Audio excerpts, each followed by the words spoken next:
Olá, seja bem-vindo ao FURB Pesquisa, o nosso espaço para conversar sobre o conhecimento que se produz aqui na universidade.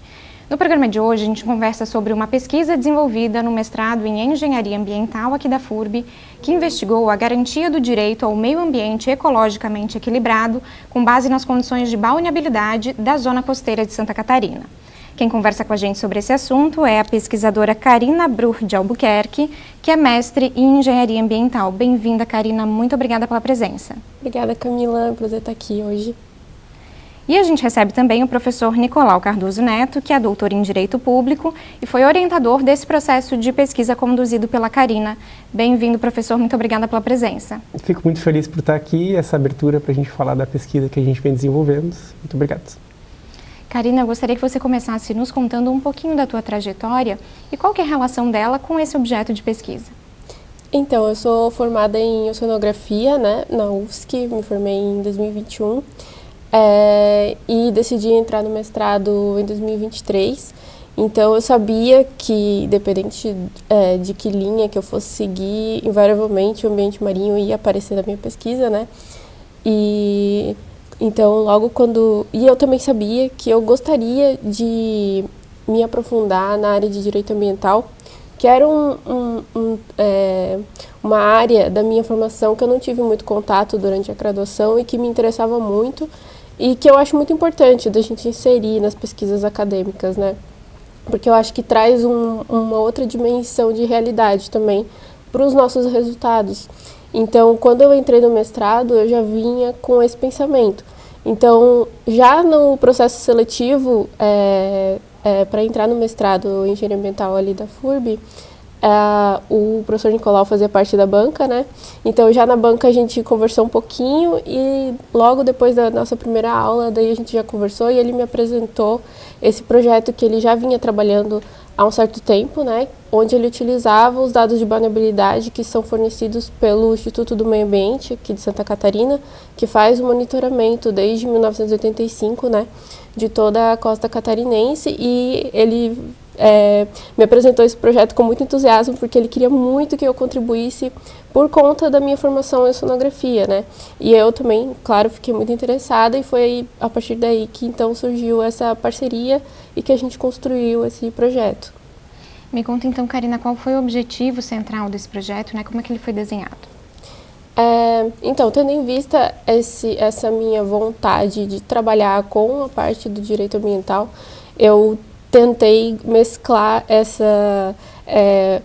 um princípio da Constituição, onde a Constituição Federal, no artigo 225, estabelece o direito ao meio ambiente ecologicamente equilibrado como um direito de todos e essencial a seguir a qualidade de vida. Então, a partir desse princípio, eu estabeleci que, então, o objetivo do projeto seria verificar se existe a garantia a esse direito através da análise das condições de balneabilidade na costa catarinense.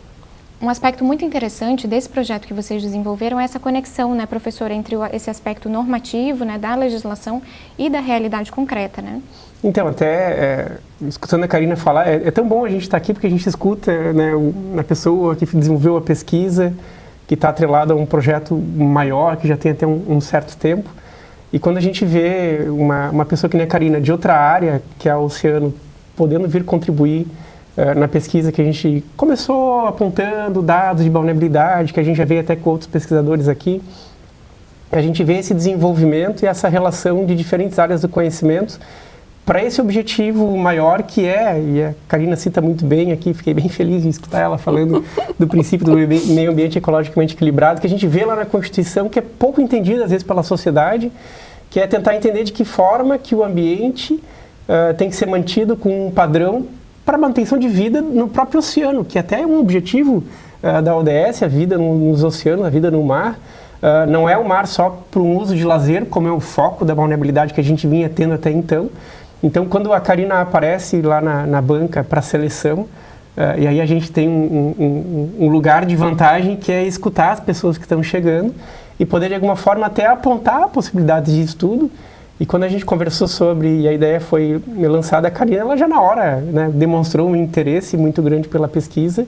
que veio a somar um grupo de pesquisa que já teve gente da medicina veterinária, gente do direito, tem atualmente gente da arquitetura, passou a Karina com a oceanografia, tem gente do marketing, porque nem sempre a gente orienta essas pessoas no programa, muitas vezes as pessoas vão a outros professores, mas acabam utilizando também um banco de dados que foi gerado da vulnerabilidade. Então, essa multidisciplinaridade permite o que a gente não conseguiu responder na outra entrevista, sim, de relação com os dados, porque a gente tinha um banco de dados gigante e a Karina conseguiu aprofundar algumas análises para entender esses fatores de vulnerabilidade para o uso recreativo na nossa costa, né? O que é muito importante, porque está diretamente associado a problemas de saúde, de doenças de veiculação hídrica, né? O famoso banho de mar com dor de barriga depois, que é o que a alta temporada nos proporciona, no sentido de demonstrar um critério de análise de risco com segurança. Então ela contribuiu muito com essa perspectiva da oceanografia, com dados de qualidade do ambiente marinho e de que forma que essa biodiversidade pode ser alterada. É o que foi perfeito. Explica pra gente então, Karina, como é que esse estudo ele foi realizado, né, passo a passo, quais aspectos foram observados e de que forma você conectou, né, todos esses aspectos. Uhum. Então, o nosso trabalho ele se baseou em 2 artigos. Primeiro que a gente objetivou um trabalho mais teórico, né? Onde a gente fez um mapeamento do arcabouço legal brasileiro com legislações que tinham a qualidade da água e o saneamento como objeto principal, né? E, no segundo, a gente analisou a resolução CONAMA número 357, que foi publicada em 2005, para dar um embasamento teórico mais sólido, né? Para a gente, então, trazer o capítulo 3, né? Que seria, daí, já trazendo análise de dados mesmo, onde a gente utilizou dados de vulnerabilidade do IMA, né? De 9 municípios costeiros, aqui de Santa Catarina, e além disso, então, além dos dados de vulnerabilidade, que basicamente é a quantificação de E. coli, né, Escherichia coli, que é uma bactéria, a gente também utilizou, então, dados de temperatura da água, temperatura do ar, e dados de saneamento do CINIS/CINISA, porque agora mudou de nome, do IBGE, população, densidade populacional, e também de precipitação. Até vale só traduzir o CINIS, né? Sistema Nacional de Informação sobre Saneamento, onde os municípios preenchem esses dados, ou seja, pode haver um erro também, porque pode ter o interesse do município em preencher um dado com uma indicação de mais tratamento de efluente, mas já é um dado público que a gente consegue de alguma forma pegar para fazer essas comparações. Quais foram, Karina, os municípios, então, que vocês olharam, né? O que motivou a escolha desses municípios especificamente? Os municípios que a gente analisou foi Joinville, Palhoça, Araranguá, Florianópolis, Imbituba, Itajaí e Itapema, Bombinhas. E acho que foram todos. Acho que foi isso, né? Eu não contei. Mas a escolha dos municípios foi por conta da disponibilidade dos dados, basicamente, porque, justamente como o professor falou, esses dados são enviados pelos municípios e eles não são obrigados a enviar esses dados. Então, tem municípios que têm 2 anos de dados e tem municípios que têm dados desde os anos 2000. Né? Então, a gente padronizou que a gente escolheria os municípios que têm pelo menos 5 anos de dados para dar uma robustez depois na análise de dados. Depois desse primeiro filtro, a gente teve que, então, pegar os municípios que são monitorados pelo IMA, porque alguns desses municípios que tinham dados no CINIS não eram monitorados pelo IMA ainda. Então, por isso que teve esse recorte. E até curiosidade, né? A gente tentou espalhar municípios da costa inteira para tentar desenhar um cenário para a costa catarinense. E alguém pode se perguntar, o que Joinville está fazendo ali? Está dentro de uma baía. Existe uma lei estadual que determina quais são os municípios que estão na zona costeira. E Joinville, por estar na Baía de Babitonga, tem um ponto de análise, isso. Salvo melhor lembrança, onde a gente consegue de uma forma entender o maior município populacional do estado, né, de que forma que ele está contribuindo para aquele parâmetro dentro de uma baía que muda um pouco a análise quanto aos riscos, porque é um ambiente fechado, a Karine para nos ajudar depois ali com essa questão de não ser um mar mais aberto, onde tu tem uma diluição maior. Então a gente resolveu pegar Joinville também, apesar de ter um único ponto, para constar um pouco da costa catarinense como todos. Sempre importante a gente explicar, né, professor?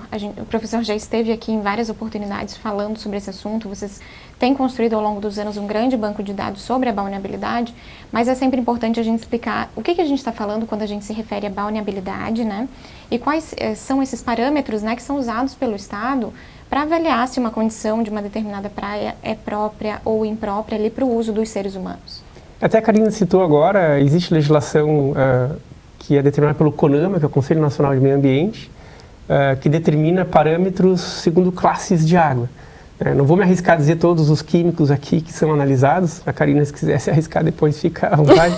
Porque é uma tabela muito grande, onde a gente analisa diferentes referências para entender qual é o risco para a exposição das pessoas que estão mantendo contato. Então, tem o CONAMA 357, que vai determinar esses parâmetros para eu classificar água doce, salobra, salina. A doce tem o critério de especial 1, 2, 3 e 4, a salobra salina especial 1, 2 e 3.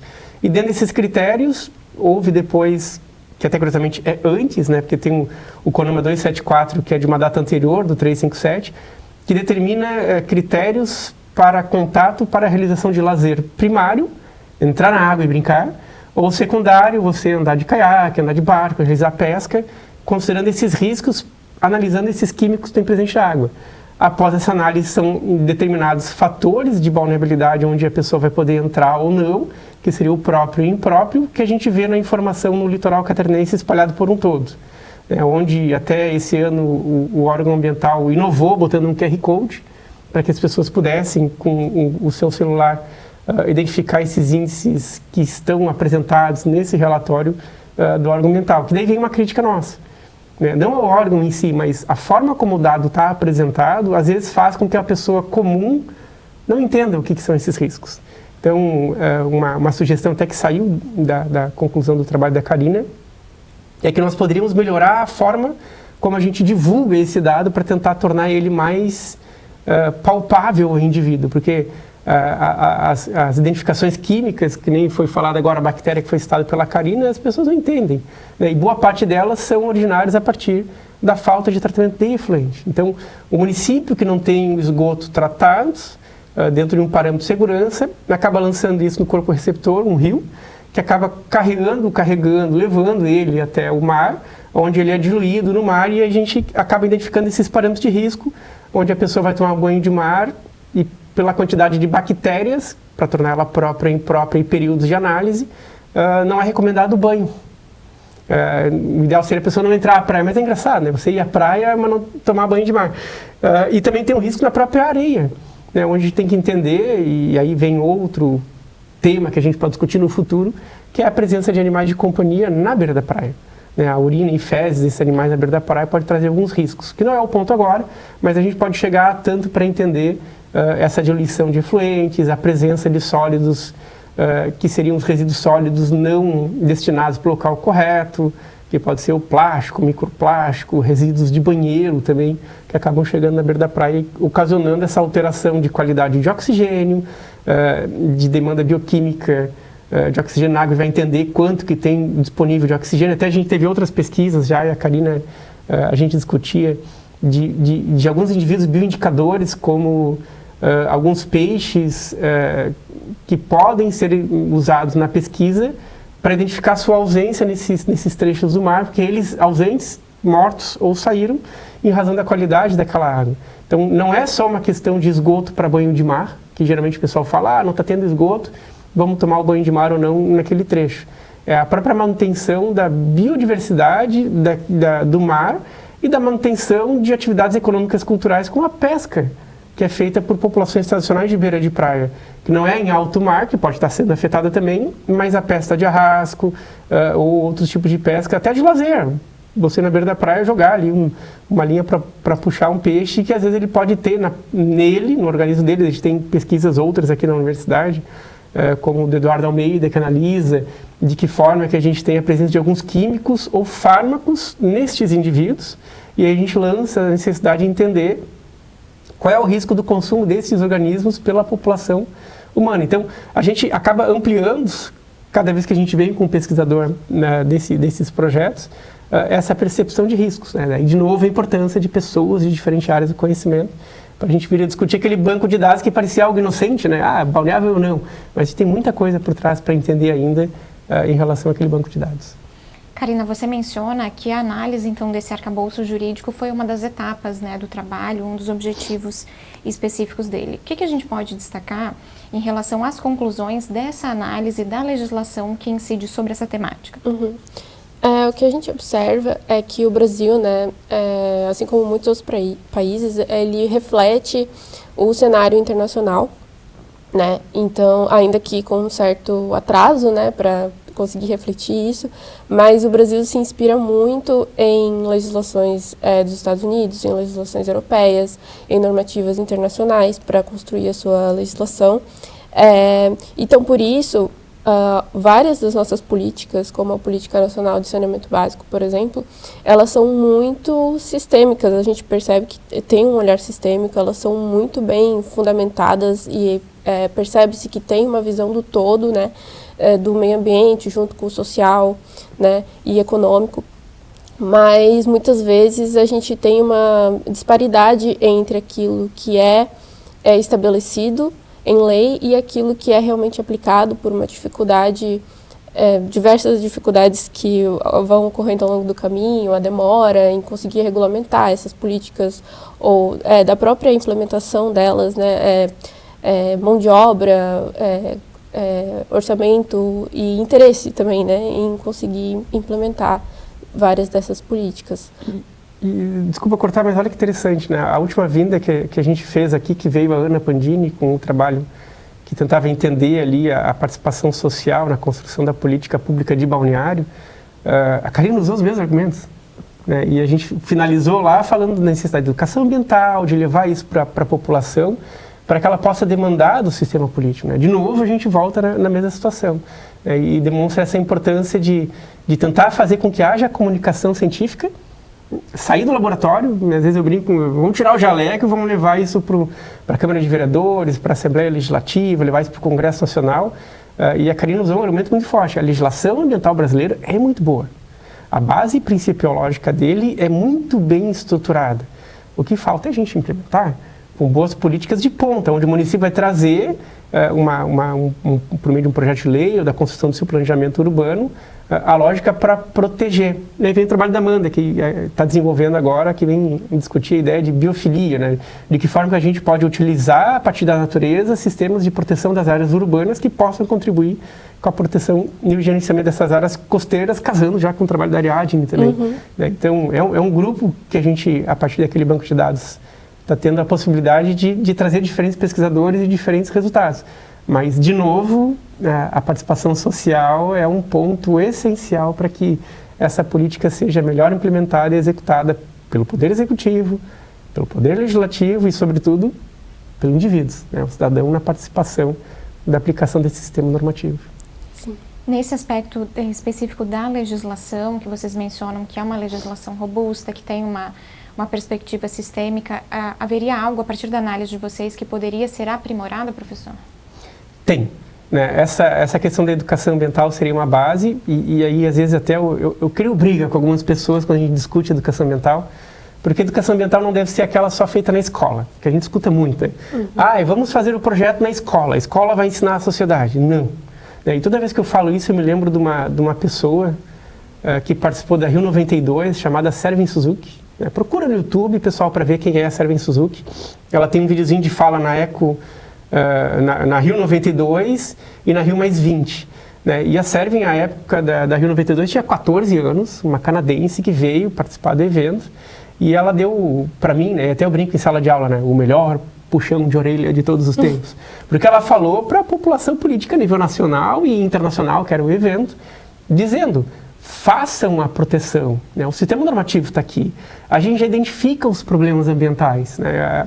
A falta de balneabilidade é uma questão que eu, quando criança, não entendia as matérias que eu via na televisão. Né? Por que a praia não é balneável se está no verão? Né? O que é isso? tanto que fez com que eu fizesse um projeto de feira de ciências do colégio para analisar a qualidade de água. E a gente ganhou, né, no colégio em Química e depois foi para a feira estadual. Nunca imaginava eu, que não era um gurizinho de estudar tanto assim, participar de uma feira de ciências e depois estar na universidade fazendo isso. Então a gente vê que lá no colégio é importante a educação ambiental, é importante a continuidade dela, sobretudo, né, da sociedade entender o que são essas demandas, a importância da preservação dessas áreas, e não apenas só aquela interesse, vou para a praia, tenho minha casa de praia. Ok, maravilhoso, mas como é que eu faço isso continuar com um parâmetro de qualidade muito bom agora e para futuras gerações, que é o eco que a Karina destacava dos princípios, né, e ver alguém da Oceano vindo para se aprimorar do direito ambiental, que foi o argumento dado Sim. agora, e ver ela falando com o domínio da aplicação do direito ambiental é muito bom de ver, porque fica bem evidente, né? O direito ambiental para presentes e futuras gerações por meio de princípios que são muito bem estruturados. Falta colocar em prática, de fazer com que as pessoas demandem por essas respostas. Às vezes a gente bota a culpa no poder público, né? É culpa do prefeito. Ok. Tu escuta a Hora do Brasil para ver as coisas que estão acontecendo?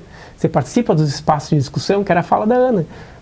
De que forma que esse espaço de discussão está sendo proporcionado à sociedade? Também não pode ser de faz de conta.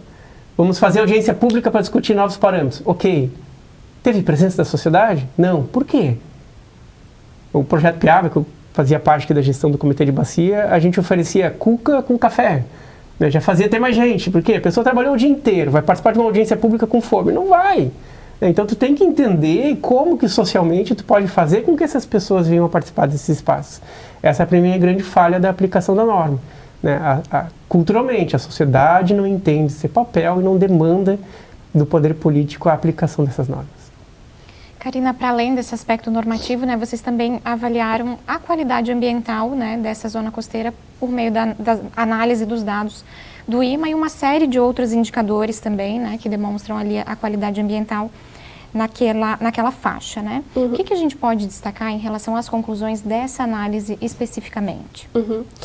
A gente observou que boa parte dos municípios ali que a gente analisou, conforme a classificação que a gente utilizou a partir de um índice que a CETESB aplica nas praias de São Paulo, que boa parte dos municípios se enquadraria na categoria regular e ruim, onde seria o regular seria até 25% de imprópria para banho durante o ano e o ruim de 25% a 50%, né? Isso numa análise anual. E quando a gente olha a evolução anual também das médias de quantificação de E. coli, a gente vê valores muito altos, principalmente para Itapema e Florianópolis, né? Então, a gente percebe que, além disso, juntando com os dados do CINIS, né, onde boa parte dos municípios não chegam a ter 25% de sistema de esgotamento sanitário, né, a gente percebe que é um problema. Isso são dados de 2022, tá? É importante destacar que esses dados não são de agora, porque o CINIS, os últimos dados disponíveis da série histórica eram de 2022. Então, é importante salientar isso. Então, até aquele momento, os municípios muitos municípios tinham menos de 25% de atendimento de esgotamento sanitário. Então, isso demonstra um cenário muito ruim, né? Que implica na degradação da qualidade da água, né? E que não é de hoje, assim, é um cenário crônico e já histórico. E que, inclusive, quando a gente olha os planos municipais de saneamento básico, né, de diversos municípios, vários deles reconhecem que existe deságua de efluentes nos seus corpos hídricos, inclusive de esgoto in natura, né, que existem deságue irregular e que e aí os municípios também trazem que muitos munícipes que não têm o atendimento ao sistema de esgotamento sanitário se utilizam de fossa-filtro. Só que aí o município muitas vezes não possui uma política de fiscalização desses sistemas de fossa-filtro que, para serem eficientes, precisam ter uma manutenção anual, né?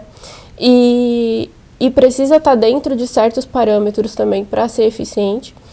E ainda tem um agravante que foi trazido, inclusive, pelo professor que participou da minha banca de defesa da dissertação, que muitos municípios não são adequados utilizar fossifiltro, principalmente no litoral, porque a gente tem um lençol freático mais elevado e em locais onde a gente tem esse lençol freático mais elevado não é adequado utilizar fossifiltro, porque daí pode aumentar o risco de contaminação desse lençol freático, né, por esse esgoto. Então, a principal conclusão que a gente tem é que realmente existe essa deficiência e que os municípios sabem disso, né? Então, e é muito contraditório, porque boa parte desses municípios tem como cargo-chefe econômico o turismo, né? O turismo, a pesca artesanal, a maricultura, que são todas atividades econômicas que dependem da qualidade da água, né? Então, essa é a principal conclusão assim, que a gente tirou do trabalho. E dois detalhes importantes, né? Quando a gente fala da população, de que está tratando 25% do esgoto de uma cidade, a gente fala da população fixa, né? Quem mora nesses municípios. Só que a população flutuante, que é aquela que vem na alta temporada, a gente tem município que tem 30 mil habitantes na baixa temporada. E tem 150 mil habitantes na alta. Né? A gente está falando de 25% do tratamento de esgoto para 30 mil, e não para aqueles 150. Então, a eficiência do sistema é muito melhor. Somado a isso, a gente tem diferentes sistemas de tratamento de esgotos. Um deles é a estação de tratamento de efluentes mesmo, onde eu vou tratar o esgoto, só que eu dependo de uma eficiência desse sistema. Ou seja, eu posso tratar 25%, mas ele não ser eficiente.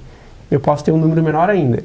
Somado a isso, eu posso ter a fossifiltro, que não é um sistema ideal de tratamento, porque eu preciso da fiscalização e controle, como a Karina destacou, ou, como alguns municípios do nosso litoral fazem, o afastamento.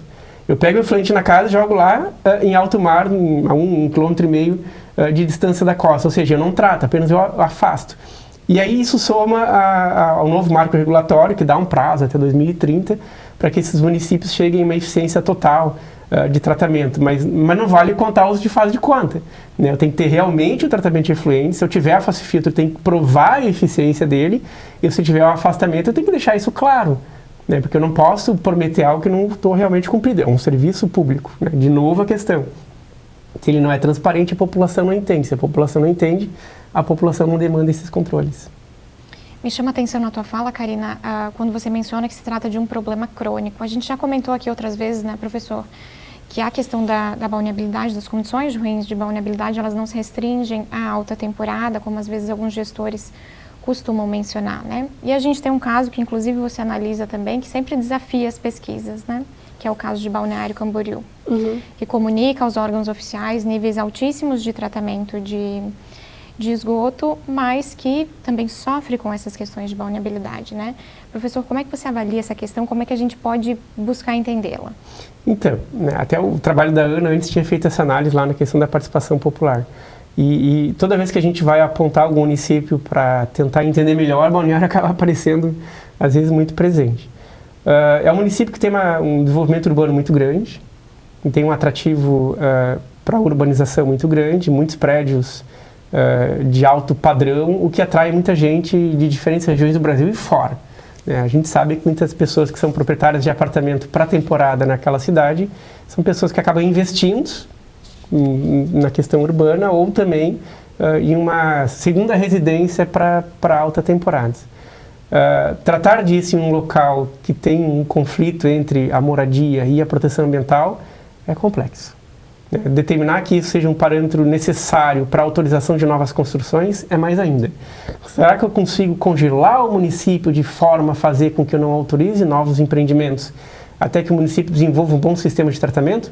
Apesar de ter uma equipe muito boa que trabalha em Balneário Camboriú para fazer com que você tenha um tratamento de esgoto mais eficiente possível. Eles vêm investindo há muito tempo isso.